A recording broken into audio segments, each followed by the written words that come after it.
Today we're going to learn a very important, let me zoom in, a concept in smart contract regarding smart contracts, which is where and how is data stored inside these smart contracts we are developing. So there are two ways to store this, storage and memory, and we're going to explore them in depth later, but they are pretty important. It's very easy to understand. We are just going to learn about them on a high level. We're not going to code as much because we need to learn them and what are those and how you can store memory in Solidity and how does it work. But we need to learn about storage and memory at least on a high level to further continue learning about Solidity and other concepts in Solidity, such as functions, etc. And you don't even have to watch this video, but because you can only read what storage and memory is, but I'm going to explain them. And also, if you have any questions at whatever thing you don't understand, just post them in the comments. So there are basically two ways, storage and memory. And storage is analogous to the SSD storage you have on your PC, and memory inside Solidity is analogous to the RAM you have on your PC. And what do I mean by this? Storage is a persistent memory, basically, is what I'm trying to say. And memory in Solidity is temporary memory. And you're going to see in depth later what I mean by storage and memory. And Solidity by default treats different variables differently, or I should say stores them differently. For example, state variables are stored inside storage, and function parameters like this thing are stored inside memory.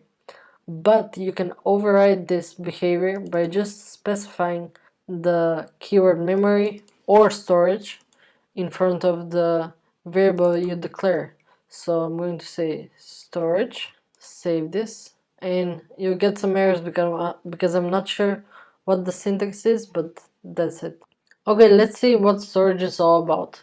So when you're, let's say, declaring the state variable, which is number, this is stored inside storage, and storage, this array, every contract has this array that has an array just slots in of memory, and it has 2 to the power of 256 number of these slots, and in each of these slots, or I should say, yeah, let's just call them slots, you can store 32 bytes of memory, and they're each indexed from index starting from 0. This is basically a mapping, but if you don't know what a mapping is, we'll learn about this in a later video. So as I've said previously, if I open this picture once again, or I have opened it already, you have an array inside your smart contract in which you store all of your variables that you want to put on the blockchain. Basically, this is the persistent storage, and you have 2 to the power of 256 slots, a lot of slots, and this is how many slots are there in. So that's a lot of data, and you need to take this number, power it by 32 bytes, and that's how many bytes you can store inside a smart contract, which is insane, because you can use the smart contract basically as a database because it can store so much data. But there's a catch. On every smart contract, or in general on the blockchain, it's very expensive to store data. Okay, let's learn about memory now.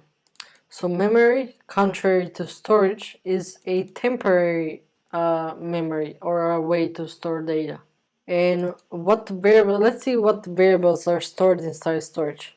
So whenever you have a function and you have some local variables in here, these are local because they're only known to this in the scope of this function.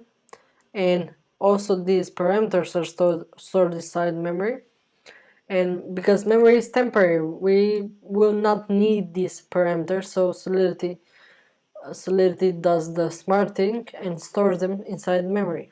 Usually what you want to do is just specify you want to store your variables whenever you're computing just something.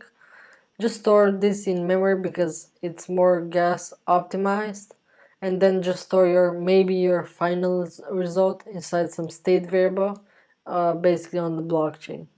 So memory just uses this amount of data and immediately gets wiped out whenever this function execution call ends.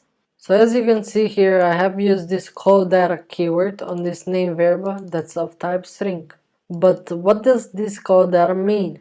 Calldata is basically, again, it acts like memory, so it's basically non-persistent temporary data location where only reserved for function arguments. So you can only use this keyword on function arguments, and there are two conditions actually, and you can only use this Calldata on external functions. And don't worry about if you don't know what external functions are. We're going to learn about them in later videos.